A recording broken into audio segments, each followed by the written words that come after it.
A federal funding freeze has Pinellas County school leaders on edge. The U.S. Department of Education says more than $6 billion in grant funding for schools all across the nation is now under review. Pinellas' share, $9 million. News Channel 8's Victoria Lucas is live in Pinellas County, and their fiscal year is already underway, right, Victoria? Stacey, Josh, that's right. And school leaders say they've already laid out plans centered around that $9 million they're expecting, including the allocations of funding for programs they say are important for both students and teachers. Though there's a point where you cut and it can hurt.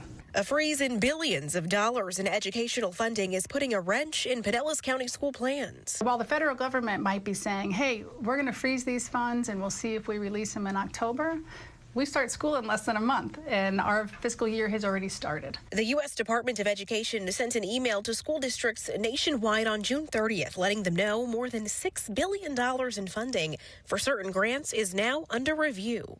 School board members at Tuesday night's meeting voiced their concerns. To pull the rug out from under the school districts, K-12 school districts across the country right before school starts is really very concerning to me.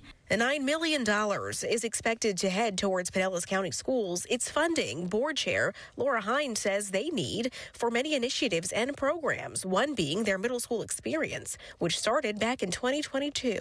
At that time, 8 of our middle schools were A or B schools, which represents about 36%.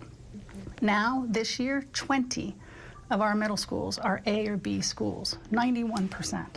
That is a significant return on the investment of those dollars. Pinellas school leaders say the goal now is to prove compliance. Hine says the district has drafted a unanimous letter to state and federal leaders. We need them to advocate for us. We're asking them to say, Florida has great schools and we're in compliance. Release our funds.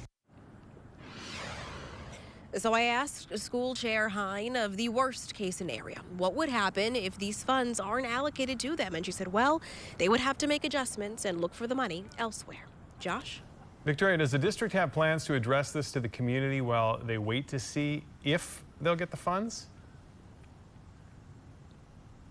And that's a good question, and I did ask Chair Hine about that, and she said first this coming Tuesday, the board is going to have a workshop with their chief financial officer to find ways they could sustain with the current funding that they have if the funding does not get allocated to them. And then this coming Thursday, right, that's next Thursday after, they are going to have a community forum on the 24th of this month to address community residents about this and take questions and also receive input. Yeah, every dollar counts. No doubt. Victoria Lucas live in Pinellas County for us tonight. Thanks so much.